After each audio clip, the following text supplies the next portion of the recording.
Essas coisas. Então, gente, vamos lá. Agora o novo rei surgiu sobre o Egito, segundo o Rabi Hia, ele realmente era um novo rei. Mas segundo o Rabi Yossi, ele era o mesmo faraó, só que emitiu novos decretos contra Israel, esquecendo-se de todos os benefícios que Yosef, né, lhe proporcionou, como se não o conhecesse. O Rabi Yossi e o Rabi Judá já estudaram com o Rabi Shimeon Bar Yochai. Rabi Judá disse: Fomos ensinados que a expressão rosa sugere que o faraó ressuscitou por sua própria vontade, isso é, que ele não estava na linhagem dos reis egípcios e de fato não era digno de ser rei. Ele ressuscitou apenas porque era rico. O Rabi Simeão disse exatamente como foi o caso do Assuero, que também era inadequado para o reinado, mas obteve por causa de sua riqueza. O Rabi Eleazar e o Rabi Aba e o Rabi Yossi certa vez estavam caminhando de Tiberiades para Sefores. No caminho encontraram um judeu, que iniciou uma conversa ditando uma aflição sobre o Egito. Veja, Hashem cavalga em uma nuvem veloz e vem ao Egito, e os pequenos deuses do Egito fugirão da sua presença. Agora é preciso que a gente preste muita atenção no que nós vamos discutir, porque isso vai trazer uma metáfora profunda sobre todos os mundos espirituais e sobre a construção de como a Torá e a Kabbalah vai trazer para a gente essa ideia de forças espirituais e deuses. Vamos olhar aqui no Isaías 19:1.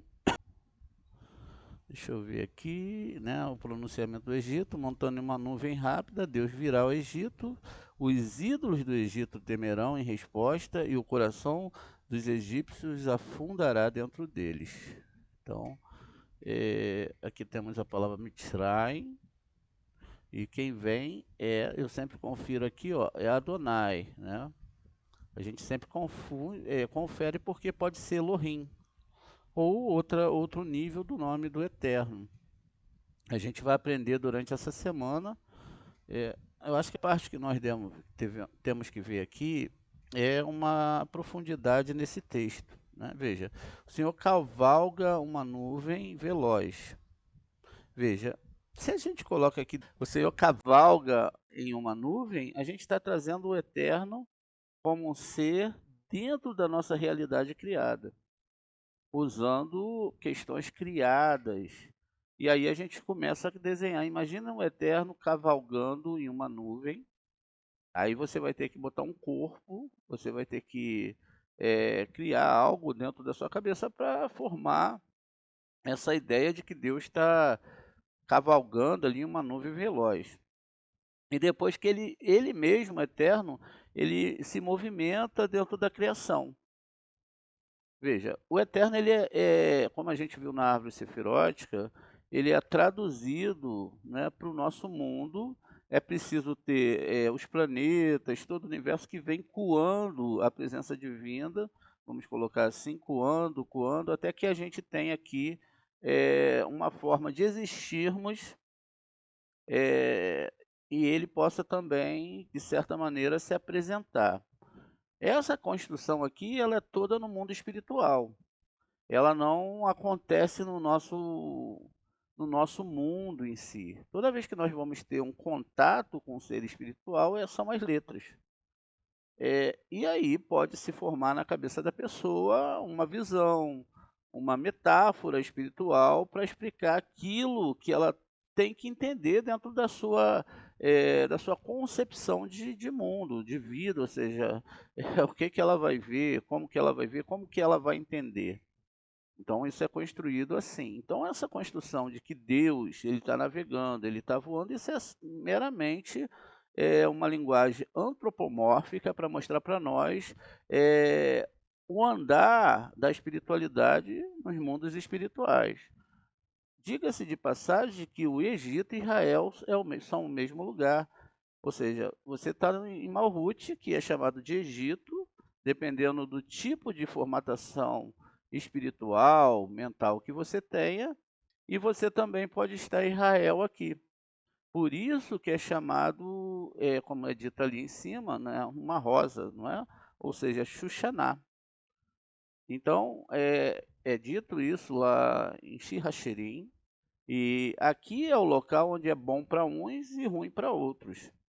Pode ser o final, porque é um julgamento severo, haverá um julgamento.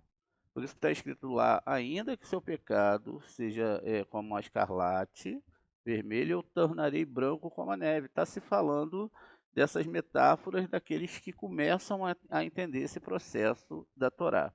Então, se eu entendo a Torá fora do conceito dos cabalistas, então eu estou sendo idólatra, porque eu já começo a fazer uma imagem do eterno dentro da minha realidade criada, ou seja, o eterno não está nessa realidade. Tudo bem.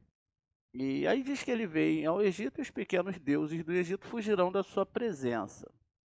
A gente sabe que a Torá ela tem uma grande argumentação contra essas forças espirituais. Apesar de elas terem sido criadas pelo Eterno, elas são a borra da criação. E eram necessárias para que a gente pudesse existir. Pode falar. Alguém levantou a mão? O mundo é comparado com uma rosa vermelha? Foi isso? É uma rosa de 13 pétalas, não é? Vermelha e branca. Porque para uns é julgamento e para outros vai ser salvação.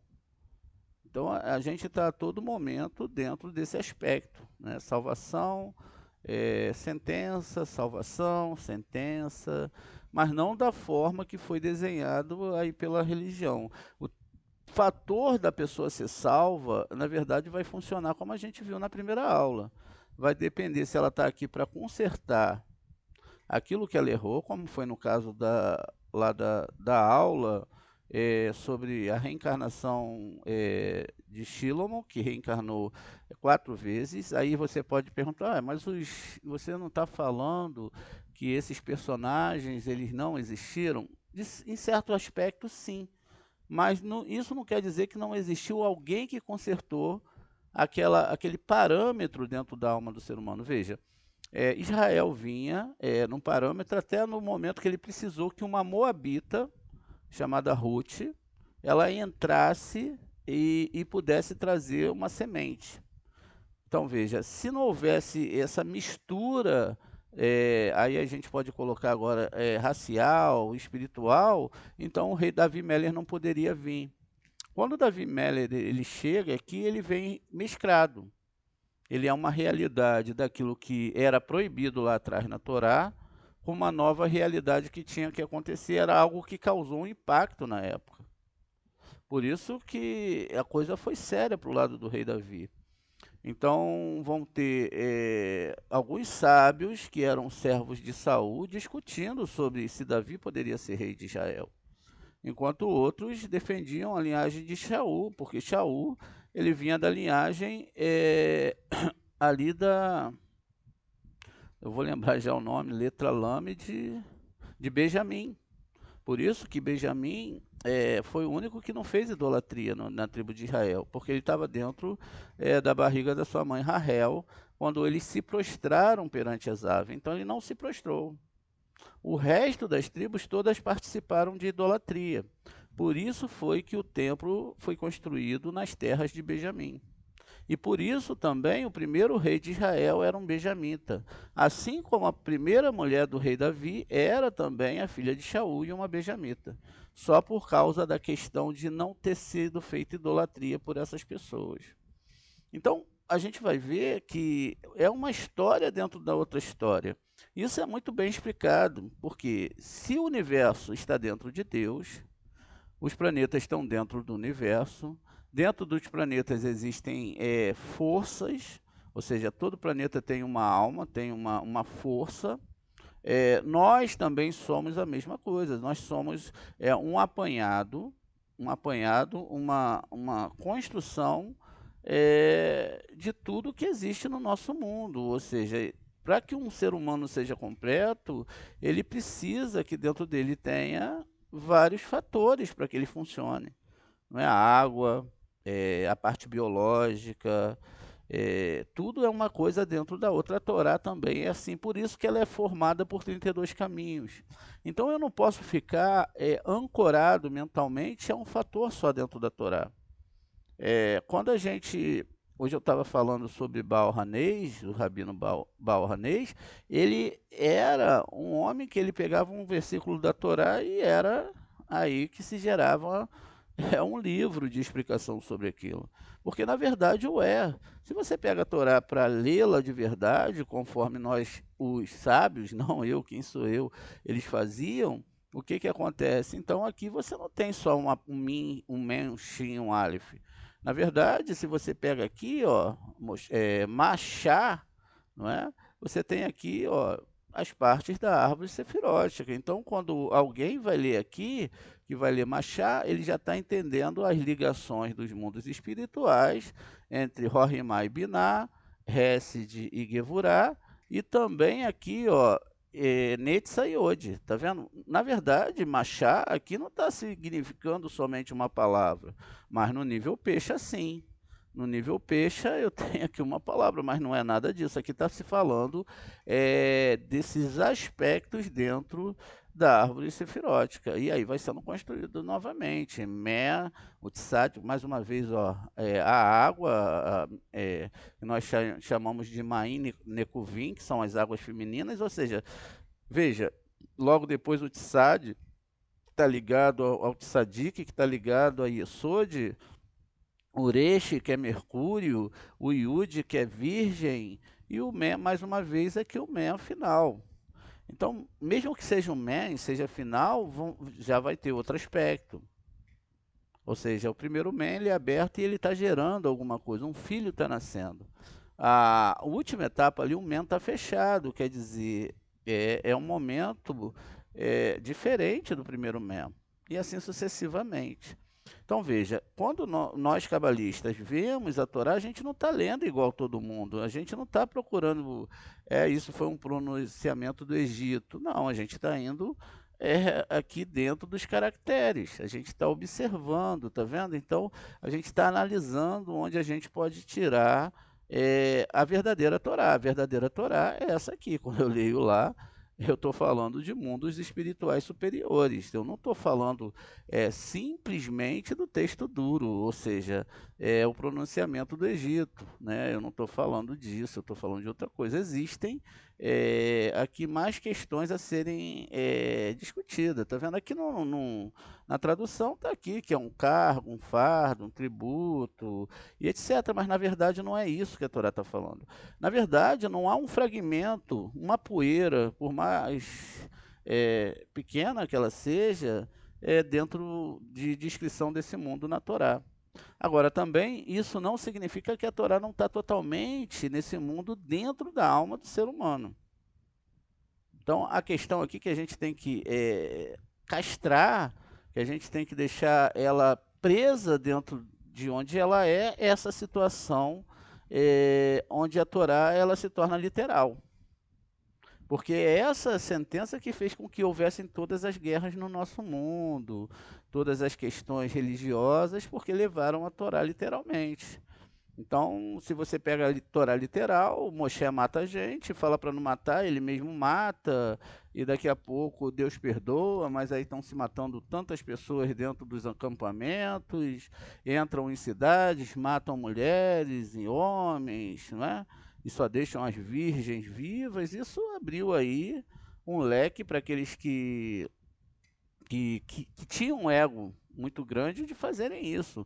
É lógico que e Deus fez exatamente assim porque Ele quis que as pessoas entendessem assim. Por isso que no final as pessoas vão falar: poxa, mas por que o Senhor fez isso? Ele falou: eu falei que não era para aumentar nem para diminuir. Vocês não só aumentaram, diminuíram, quiseram entender algo sem a ajuda dos sábios.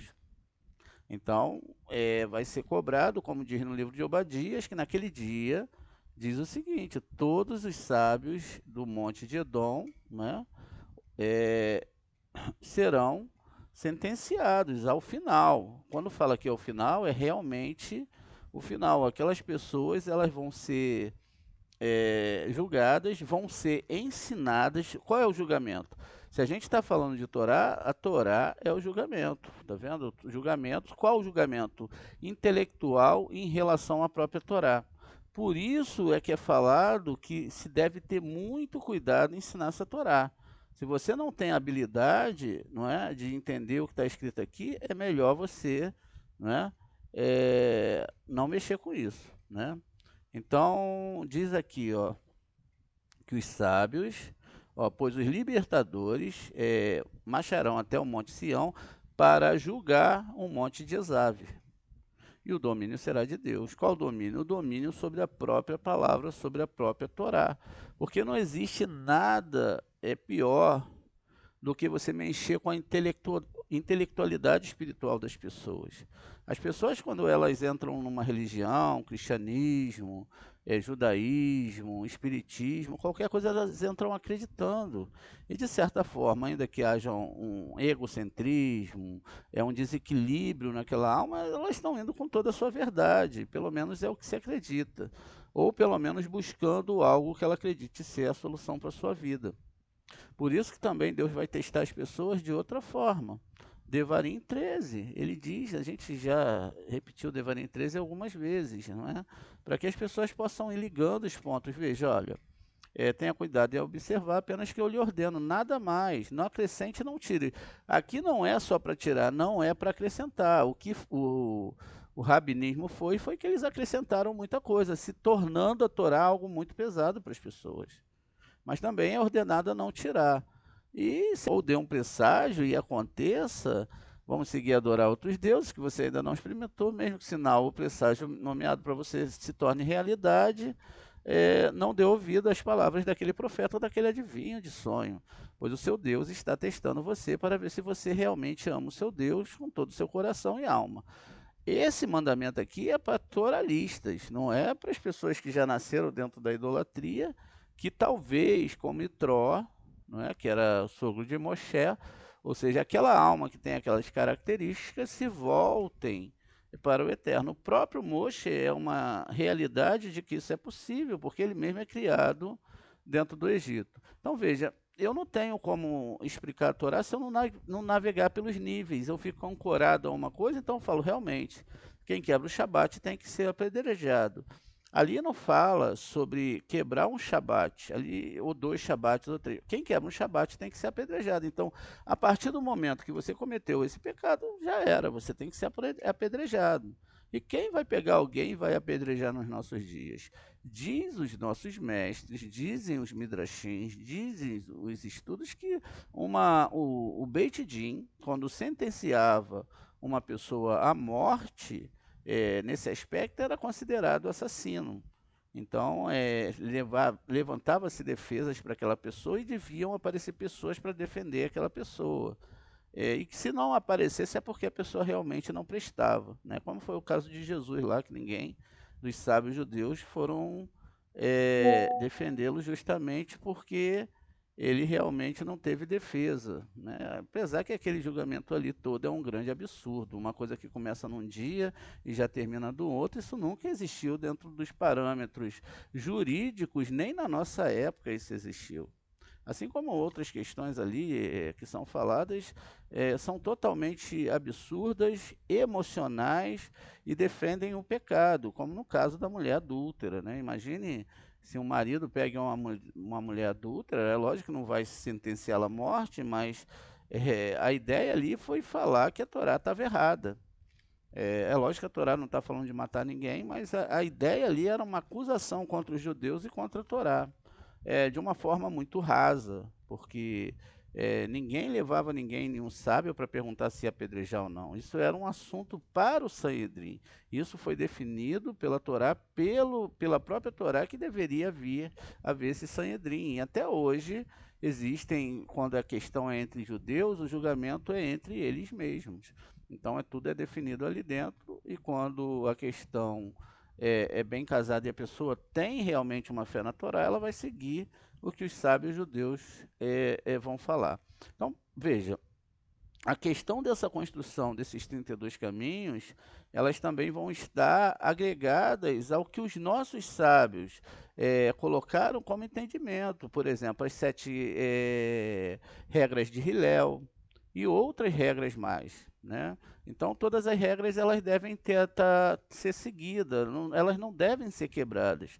Todas essas regras não foram esses sábios que criaram, mas o nome deles estão codificado na Torá, que eles trariam e dariam uma tonalidade especial a essas leis de estudo, essas leis de comunidades, essas leis de entendimento da Torá. Por exemplo, a própria Torá é um livro, os nossos sábios dizem, que não se compara a um livro de Shakespeare. Então, seria loucura tentar pegar a Torá e colocar ela do lado de um livro de uma pessoa que tem uma veia artística, né, uma veia poética, ou até mesmo um imaginário muito amplo para construir uma história, né, complexa e muito bonita de se ver, diga-se de passagem.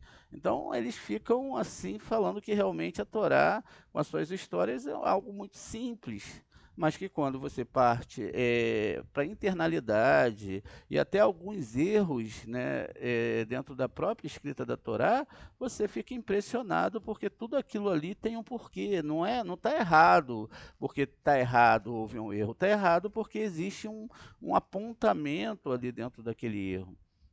Por exemplo, vai se partir, vamos pegar a palavra Toledote, né? Ela é uma palavra que tem um vav, ou dois vaves em algum lugar, ou vav troca de lugar. Então, enfim, essa é a maestria da Torá.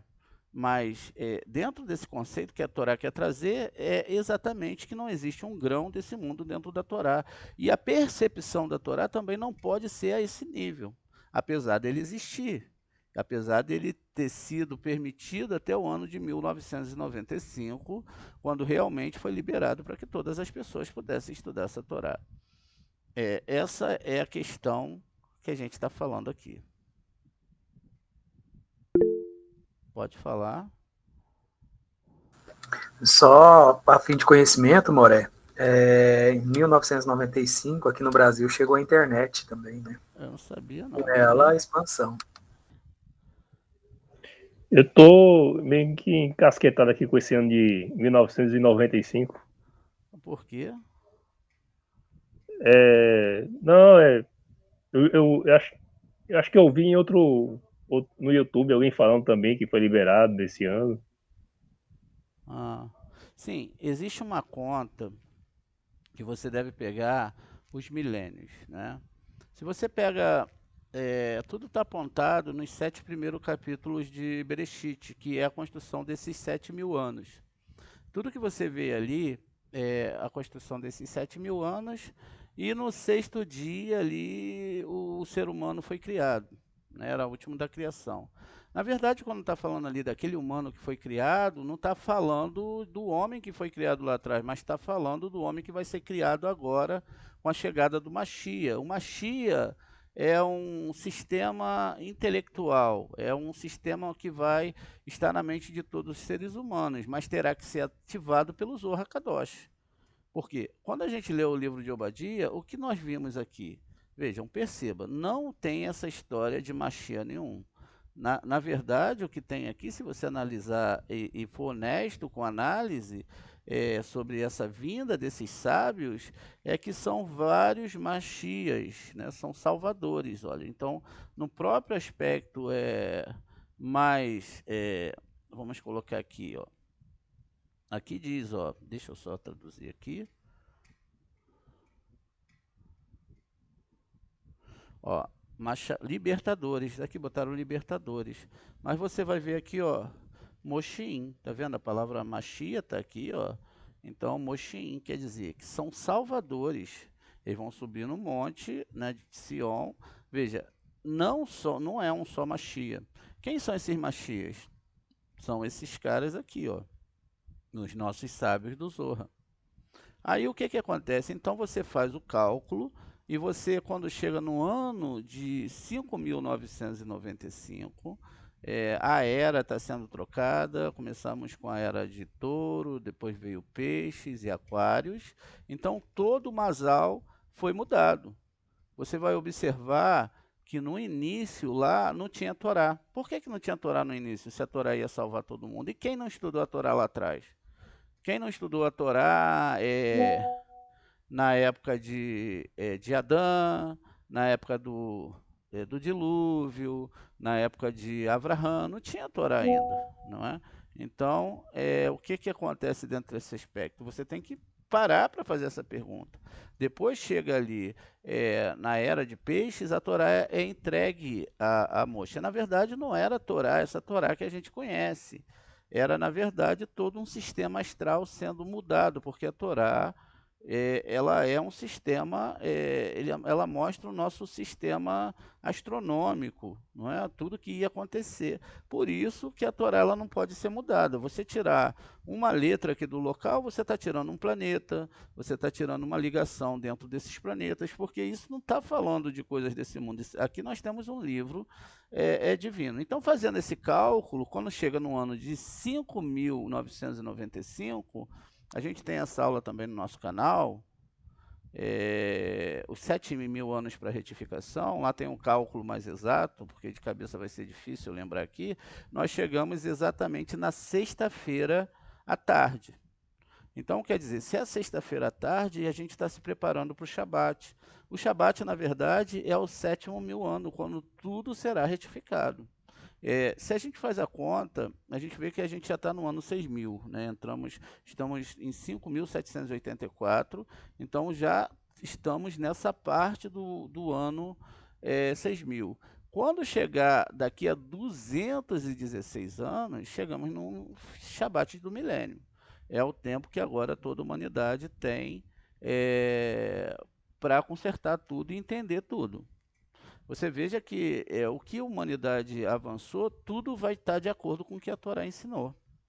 Não tem nada, exatamente nada, fora do que a Torá ensinou. Por isso que é incrível quando você vai lá, e eu aconselho vocês, veem a Torá e a história que a gente trouxe no nosso canal, e lá vai estar explicando um monte de coisa. Quando a lâmpada foi inventada, estava codificado já dentro da Torá.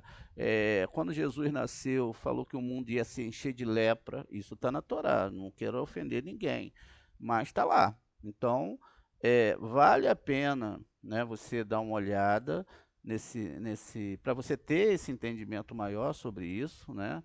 Se eu não me engano, o nome do vídeo é a Torá e a História. Não sei se tem um trem lá na frente que a gente botou como capa. 7.000 anos para retificação deve ter 2 ou 3 vídeos. E você tem que ver todo esse material para você compreender o que nós estamos ensinando aqui.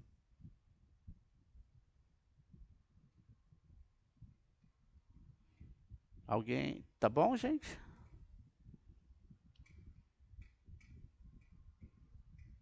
Tá ótimo, mano. Então, Eu tava meio longe do microfone aqui. tá. Então, passou a hora toda, vamos acabar essa aula e vamos voltar às 16 horas, que aí a gente lê o Zorra. Ou se vocês quiserem falar sobre assuntos gerais, perguntas, a gente não tem problema. Só uma perguntinha, posso fazer? Pode. Eu escuto o senhor falar sobre os dois nomes do Eterno em dois aspectos. Em Elohim, que o senhor fala que, vou ver se está falando de Elohim ou do Tetragrama. Você pode explicar um pouco sobre isso? Porque, como eu estou apenas há um mês estudando, eu acho que eu não peguei essa aula. Parece que eu te conheço há mais de 100 anos, cara. Que São nossas almas que estão interligadas. vamos lá. Nós temos dois aspectos. Quando o homem é criado, aí a gente tem que entender também desse aspecto de todas as almas. Elas são criadas em alguns níveis, não é? O primeiro é falado sobre Nefesh, que é a parte onde diz ali que o homem estava deitado, Deus fez o homem do barro, A palavra barro também vem da palavra Adão, que é Adamá, mas enfim, vamos descomplicar aqui. Então ele vem, faz esse boneco está ali parado, e ele então vem depois e sopra dentro da sua narina, ele sopra a Neshama. O que significa isso? Se a gente para ver, todos os animais têm um aspecto de nefesh. A intelectualidade do ser humano não, mas tem aquilo que é necessário para a sua sobrevivência. Essa questão está dentro de toda a criação, dos insetos, dos animais, dos vermes, cada um faz o seu papel nesse mundo. Inclusive, os objetos inanimados também fazem parte da construção desse mundo. O Eterno, então, ele começa lá na construção da Torá, que foi entregue para esses sábios que adentraram os mundos espirituais. Veja, adentrar esses mundos espirituais já foi feito há muito tempo. Tanto é que naquele tempo é que se chegou aos níveis que tinham que chegar. Por exemplo, o próprio Metrate, né, que nós não devemos falar o nome, ele chegou a níveis imensos. Então, para a gente ver aqui, então essa parte aqui, Yud e Re, Yud está aqui nessas duas sefirot e o Re está aqui, é uma parte espiritual. A Vav e Re, que é o Vav que está aqui e o Re que está aqui, já são uma parte mais condensada, ou seja, construiu todo o universo. Então, quando fala que Elohim nos criou, quando você vai ver lá, eis que Elohim os criou, ele está falando dessa parte mais ligada à natureza, que é o nosso corpo, que é perecível. A junção da parte eterna com esse corpo, para que ele seja ressuscitado, depois que ele passar por esses mazalotes, se retificar lá na frente, ou seja, mesmo que tua alma tenha passado por vários corpos, alguns corpos não vão ressuscitar. E os que ressuscitarem seguirão o que é mais sábio. O mais sábio das suas vidas, da sua vida, vai ser o chefe, o mestre de todas essas outras reencarnações que você teve. Imagine o Alex e o Sérgio cheio de alunos, né, que são eles mesmos em outros corpos, mas com menos Torá, menos intensidade de Torá. Então, está se falando aqui dessa questão, está se falando que Neshama jogou essa parte da alma superior dentro do homem. E ele se tornou um ser falante. O que é um ser falante? Não é que o homem falava ou não falava, porque se tornar um ser falante, se você conseguisse auto-traduzir a sua reza chegar aos mundos superiores. E para que essa reza chegue a esses mundos e não fique bloqueado na árvore do bem e do mal, você precisa entrar em doação. Ou seja, você tem que construir esse corpo aqui para que essa alma desça daqui e se agregue à sua alma. Quando você faz isso, você agregou a sua alma a níveis superiores, ou seja, seria como se você guardasse a sua vida num banco de dados espiritual muito elevado. E aí, aqui da onde se manda, não é Saturno, tá? Aqui a gente sabe, a gente já explicou isso algumas vezes, não é Saturno. É um mundo espiritual chamado Biná. E aí, dentro desse cérebro geral, se você para olhar a árvore sefirótica, cérebro direito, cérebro esquerdo e a parte do centro do cérebro, tá vendo? Então aqui nós temos uma imitação de um cérebro que é o que organiza todo o nosso universo, seja no quesito do funcionamento dos astros, no funcionamento daquilo que é biológico, daquilo que é químico, daquilo que é elétrico. É um grande pensamento que organiza tudo. Então, veja, se eu não ativo a minha doação, então eu realmente fico como aquele boneco deitado e estático que está aqui para alguma coisa que não foi ainda criado. Elohim é essa parte aqui. O que Elohim vai fazer? Ele pode estar aqui nessa árvore, ele vai ser a mão esquerda do Eterno. Por exemplo, quando Israel fugiu do faraó, o faraó é o próprio Eterno, dentro de um aspecto de Elohim. Então ele vai pegar e vai vir com a mão esquerda atrás de Israel, e Israel vai correr para a mão direita, que é doação, que é amor. Onde a gente pode ver isso? Nós podemos ver isso na história de Elias. Ele está numa caverna, não é uma caverna realmente uma caverna, e aí vem os aspectos da divindade. É, a primeira divindade é justiça, toda a natureza. Você se imagine na frente de um vulcão, um furacão, uma supernova, seja lá o que for. É assustador. Então ele viu fogo, viu terremoto, e etc. Essa parte de Elohim, ela tem outros anjos envolvidos nisso. Então perceba que foi assustador para ele.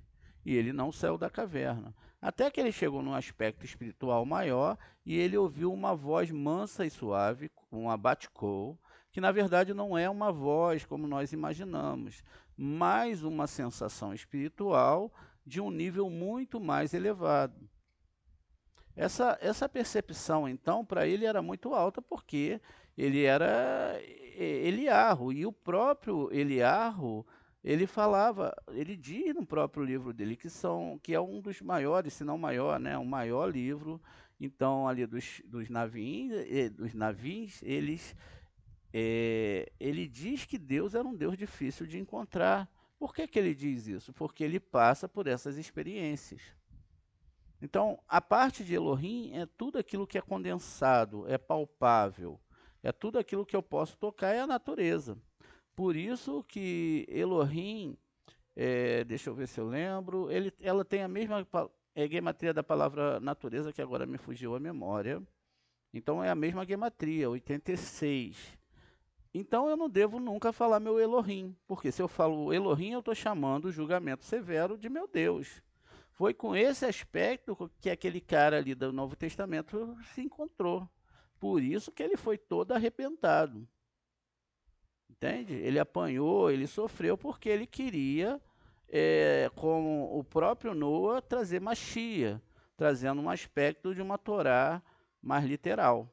Então ele acaba ali pela história, né? Aquela história ali é de Elohim. Quem vai seguir a ele vai seguir a Elohim, que é esse aspecto mais duro. Você vai ver que os romanos eles mataram, eles achavam que a felicidade, a paz estava em destruir outros seres humanos. E a ideia, ela não fica ancorada só lá no passado, porque depois que se destrói os judeus, persegue-se os judeus, não foram só os judeus, perseguiram os bruxos, os homossexuais e qualquer um que discordasse daquela forma de pensamento ali no primeiro momento. Depois isso se condensa lá na frente. Nós vamos ter muitas e muitas guerras aí pelo globo, mas como a gente está falando aqui dessa questão dessa espiritualidade, essa espiritualidade ela também vai invadir outros povos, vão escravizar negros.